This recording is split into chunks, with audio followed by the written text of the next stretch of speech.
Hello, what's up mga kautang? Welcome back again dito sa aking channel. This is Clarice, ang yung number 1 palautang. So for today's video mga kautang, isi-share ko sa inyo itong loan app na kayo mismo yung maglalagay ng loan amount na gusto nyong utangin dito.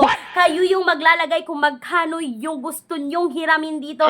And yes mga kautang, kung kayo ay first time loaner dito, they offer up to 30,000 pesos. Pero yung credit limit nila ay up to 100,000 pesos. At ito po ay pwede nyong bayaran installment po mga kautang, every week po yan, at pwede po yung one-time payment nila na up to 1 month. At yung pinili ko mga kautang sa akin dito ay naglagay ako ng 3,000 pesos, at yung pinili ko yung one-time payment nila na good for 1 month, so mahuhulog na 3,456 yung babayaran ko all in all sa loob po yan ng 1 month.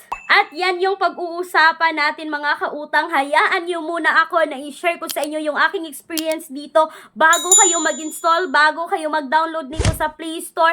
Hayaan nyo muna ako na ako yung mag-apply para sa inyo, para may idea na kayo kung legit nga bang loan app na ito, kung fast approval nga ba, at kung maaasahan ba natin yung loan app na ito. So mga kautang, hindi na natin to patatagalin pa. Pag-uusapan na agad natin si Cashmart. Si Cashmart po is under ng Cashmart Asia Lending Incorporated. Meron pa lang siyang 3.6 stars at 481 reviews sa Play Store. So pagkatapos kong mag-install at mag-download nito mga kautang, ito agad yung bubungad. Cashmart Advisory.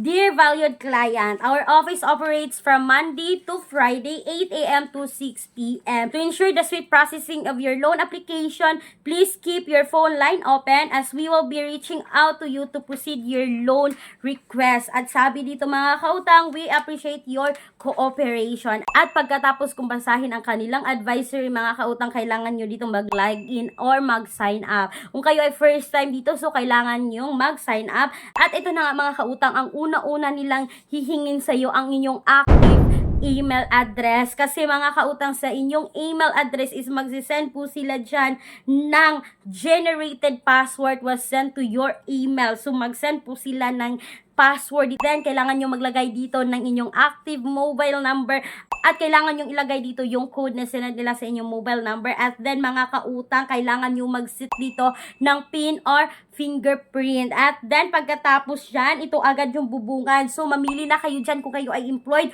or self-employed mga kautang. Pagkatapos yung mamili dyan ng yung work status is please update your account for verification. It only takes a few seconds. So eto na mga kautang, kailangan nyo nang mag-get started dito. So nag-start na ako dito at sabi, congratulations! You have successfully created your account. So tapos na daw ako nag-create ng aking account. So kailangan ko nang start my loan application now. So nag-click ako dyan, at pagkatapos mga kautang, ito na yung account setup nila. Kailangan mo dito maglagay ng first name, middle name, last name, lahat ng personal information ninyo ay hihingiin nila. And then mga kautang, sa baba, kailangan yung maglagay kung saan yung home address ninyo at yung employment details ninyo. At then dito na tayo sa contact reference, no. So nanghihingi ito ng 2 contact person. At pagkatapos dyan mga kautang, kailangan nyo nang mamili dito ng valid ID. Kailangan nyo mag-upload ng photo ng inyong valid ID, front at back nito. At then mga kautang, meron silang face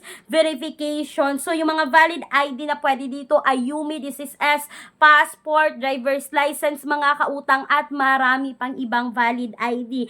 So mga kautang, makikita nyo na yung dashboard na tinatawag nila. Makikita nyo yung Get Loan, My Wallet, at yung Pay Now. So wala pa naman tayong loan dito, so nag-get loan ako. Click ko yung get loan. So mga kautang, ito na yung sabi ko. Kayo mismo maglagay dito sa part na ito kung magkano yung gusto nyong utangin dito. At pagkatapos yung maglagay ng loan amount yan mga kautang, makikita ninyo yung loan information at yung payment schedule dito. So sa akin mga kautang, sinubukan ko yung 3,000 dito. Pwede siya weekly, bi-weekly, at monthly. Sa weekly mga kautang, no, pwede kang mamili dito ng 3 terms, 4 terms, at 5 terms. So, ito na nga mga kautang, kapag weekly yung pipiliin ko dito sa loob yan ng 5 terms, so mahuhulog na 667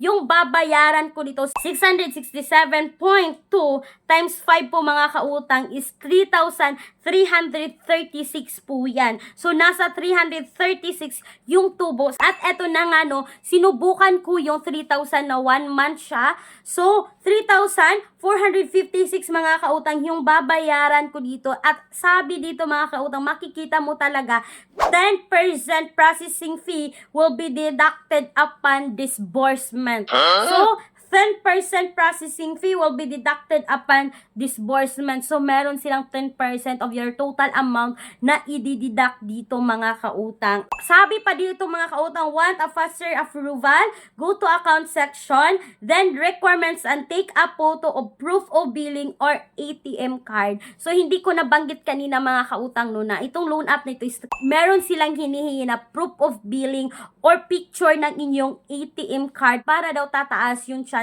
of approval ninyo. At ito na nga mga kautang no, pagkatapos dyan, kailangan nyo mag-sign ng contract, itutuloy nyo yung pag-loan dito kay Cashmart. At alam nyo mga kautang no, tinuloy ko yung pag-loan dito kay Cashmart, sinubukan ko yung utangan na ito, kasi mga kautang 456 na interest is hindi na masama yan sa loob yan ng 1 month. At alam nyo mga kautang, at the end of this application kay Cashmart no, is hindi po ako na-approve kay Cashmart mga kautang. Aywan ko kung bakit hindi ako na-approve dito. Ginilagay ko lahat ng details na kakailanganin, pero yung hindi ko nalagay dito yung proof of billing mga kautang at yung aking ATM picture ng ATM card. So yun mga kautang, to this video hindi ko masasabi kung recommended ba yung loan app na ito, kasi ako hindi man ako na-approve.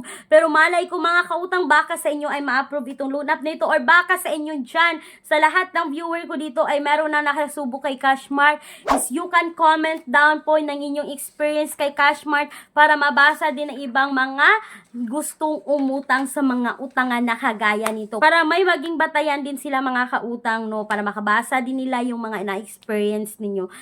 Kulang ang budget, ang mahal ng mga bilihin. No problem. May solusyon tayo. Gamit ang isang valid ID, makakautang ka na sa loob ng 10 minutes o mas mabilis pa. Mag-apply ng loan kahit anong oras, kahit gabi o kahit weekends or holiday. Maaaring i-check ang pinned comment sa video na ito, bisitahin ang link at mag-apply na.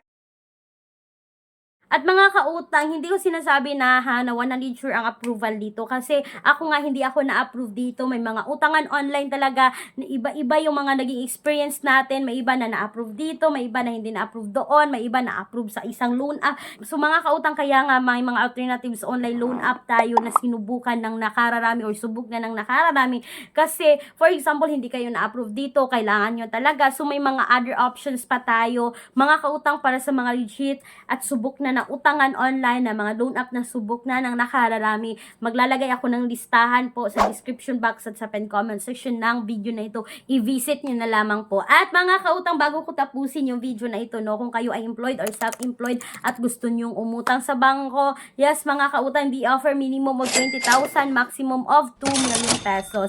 Mga kautang, all applications submitted is subject for bank approval. For more details dito is you can email me clariza@gmail.com.